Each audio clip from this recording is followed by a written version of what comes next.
ওরা গেলে ও গ্যাস টেপে কইছে যে লিক আছে, ওরা ওরা নাই তাই পার কইছে লিক আছে, সরাই নাই।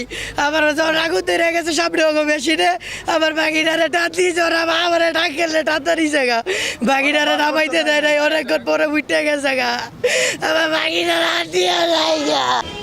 লিক হচ্ছে 3বার বলছি না লিক হচ্ছে এবং সমস্যা নাই।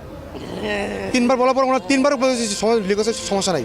তারপর আমি কি করছি ফটকা আগুন চলে মানে অকইয়ার ভিতরে আমি গেছি বাচ্চারা আনতে, আমার সব টানে নিয়ে এসে দিকে যারা গ্যাস দেয় তাদের কাফুলিতে আজকে নির্মম ঘটনা ঘটলো, ঠিক আছে। আজকে এই দুর্ঘটনা বাচ্চাটা মারা গেল, তার বাবা তারে আনতে গেছিল, দরজা খুললে আনতে তারা নিয়ে এসে পড়ছে ওর বাবারে বাইরে, ঠিক আছে। তারপর আর কি গ্যাস আগুন ধরে গেছে, পর আর বার হতে পারে না। দেখতে পাই যে প্রাইভেট কারের মধ্যে একটা 4 বছরের শিশু মৃত্যু অবস্থায় পড়ে আছে।